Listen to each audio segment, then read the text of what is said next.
Gracias por permitirme hablar. Primero que todo quiero agradecer y saludar al presidente Miguel Díaz-Canel, al canciller Bruno Rodríguez Parrilla y a los representantes gubernamentales, funcionarios cubanos, participantes en la cuarta conferencia de la Nación y la Migración, y a todos los hermanos y las hermanas que están acá. Hoy se reúne aquí la Nación y una representación amplia y diversa de sus emigrados. Siento que este encuentro, además de reunión, es un cónclave donde la patria se abraza. Hijos e hijas de Cuba que viven en el exterior regresan a casa y en diálogo fraterno abordan temáticas de vital interés para los que se fueron y para los que se quedaron. Los emigrados además muestran su disposición y deseo de ayudar a la patria y a la familia cubana. Venimos a ofrecer modesto apoyo a nuestro pueblo en la lucha contra el bloqueo y nuestra disposición de aportar un apoyo que no es dádiva, sino obligación, deber supremo de cada uno de los hijos de Cuba para con el hogar materno, para nuestra madre Cuba. Estamos aquí además para compartir nuestras experiencias y para aportar ideas y apoyar a nuestras hermanas y hermanos de la isla en la tarea de seguir construyendo una nación siempre soberana, amorosa, próspera e inclusiva. Se presentarán en esta reunión muchas ideas y sugerencias, los temas serán diversos. Yo abordaré un tema que tiene que ver con las regulaciones migratorias y con la familia cubana. Pero antes quiero contarles una historia. En 1994 tuvo lugar la primera conferencia de la Nación y la Migración. Han pasado 29 años. En aquel entonces, un joven cubano que a principios de los 90 había migrado a los Estados Unidos envió una ponencia haciéndole una petición a aquella conferencia. Aquel joven llevaba un poco tiempo viviendo en los Estados Unidos. Él había salido de Cuba en balsa en el 91 y tenía prohibido el regreso a la patria. Las regulaciones migratorias impuestas por Cuba en aquellos tiempos dictaban que las personas que habían salido del país de manera irregular tenían prohibida la entrada a Cuba por 5 años y a veces más. Aquel emigrante reclamaba, pedía en su mensaje a la primera conferencia que se reconociera el derecho de los cubanos a regresar libremente a Cuba. Tiempo después aquellas leyes cambiaron. Se empezó a permitir la entrada a Cuba de los balseros. Poco después de la primera conferencia de aquel año 94, aquel joven balsero por fin se le permitió regresar a Cuba. Venía marcado por el resentimiento y las dudas. Las campañas de odio en su país adoptivo lo habían predispuesto contra su patria, pero el reencuentro con el barrio, con los amigos, con la familia lo transformó. El joven que había salido de Cuba rencoroso se empezó a transformar en otro al reencontrarse con su gente y con las calles de su infancia.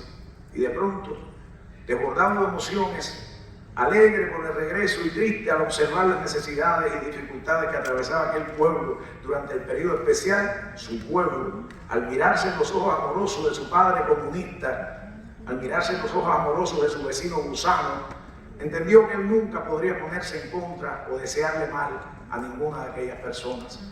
Se dio cuenta de que para él era parte de ellos y que ellos serían parte de él aquí y allá y por siempre. Eso es lo que hace la patria, hermanos míos, sanar. Eso es lo que le ocurre a los hijos pródigos cuando regresan a la casa materna. Se reconectan con sus raíces en un viaje a la semilla. El regreso a la patria es el mejor antídoto contra el odio.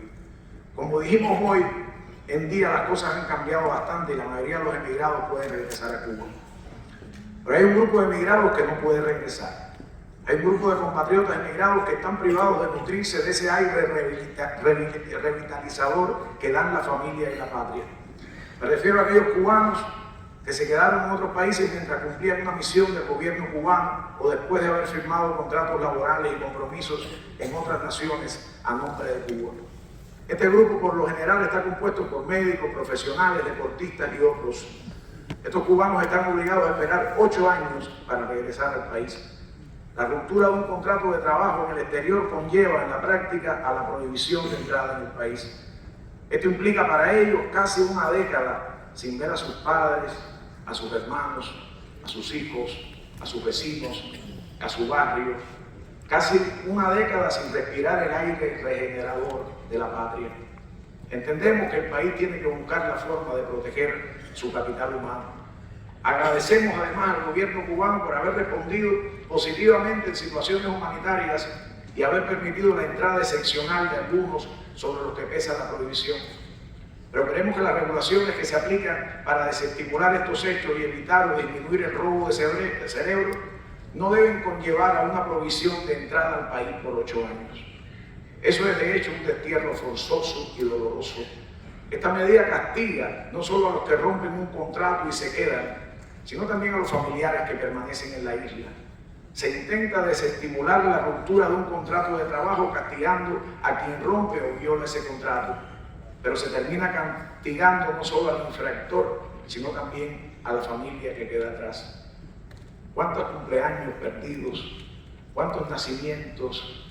¿Cuántos velorios de un padre o de un abuelo al que no se le pudo dar el último adiós? Las víctimas del bloqueo no debían castigar a las víctimas del bloqueo, que es todo el pueblo de Cuba. Los que sufren el bloqueo, los de aquí y los de allá, más allá de credos e ideologías, debemos marchar unidos por la patria. Detrás de cada profesional que abandonó una misión y al que no se le permite regresar a Cuba, detrás de cada uno de ellos hay una familia, una madre, un padre, unos hijos. Hay seres humanos cubanos que sufren aquí y allá. Detrás de cada caso de aquellos que se quedaron y que no se les permite regresar, hay un drama humano de incalculables proporciones. Estos cubanos que no pueden regresar aman y muchos de ellos ayudan a Cuba. Conocemos de cubanos profesionales que tienen prohibida la entrada al país y que participan en acciones solidarias contra el bloqueo en sus países de residencia. En las caravanas que se hacen mes a mes en el mundo para pedir el fin del bloqueo, también participan estos cubanos. Una doctora cubana que se le prohibía regresar a Cuba lideraba un movimiento de solidaridad desde Guatemala. Cubanos profesionales que no pueden regresar a Cuba aportan y participan en las campañas realizadas por la organización Code Pink y Puentes de Amor para llevar leche a los hospitales pediátricos cubanos. Code Pink, liderado por la luchadora Medea Benjamín, y Puentes de Amor, integrado por cubanos y no cubanos diversos. Un puente de amor entre cubanos y no cubanos que muestran que patria es humanidad. Hermanos, Cuba es la madre amorosa que sana. Cuba es la madre amorosa que saca lo mejor de sus hijos. Cuba es la madre que le abre los brazos a sus retoños, aquellos que por error o necesidad o por lo que sea se fueron del país un día. Cuba es la madre amorosa que abraza a todos sus hijos. Hermanos, yo viví eso en carne propia.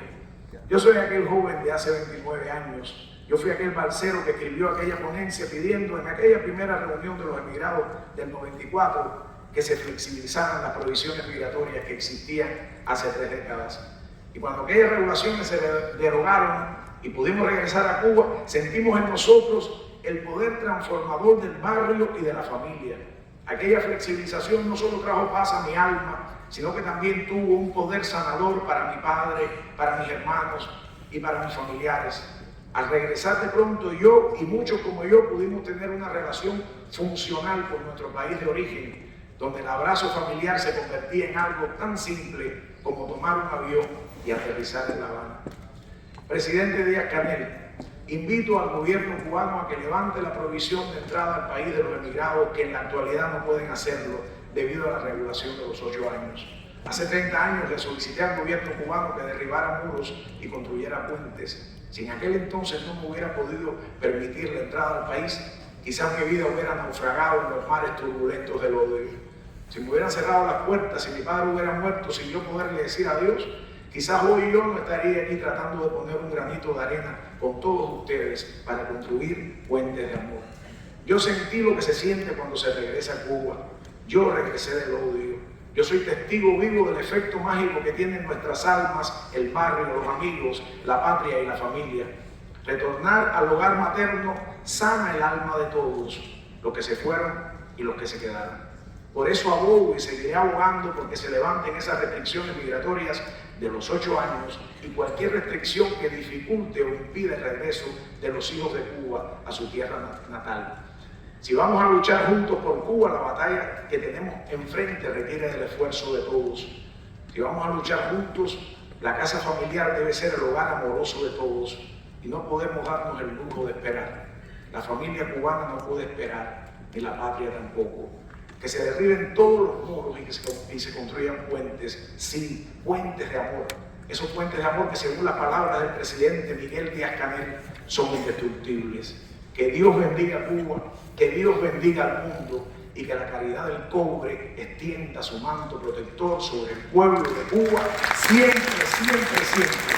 Abajo el bloqueo, frente a la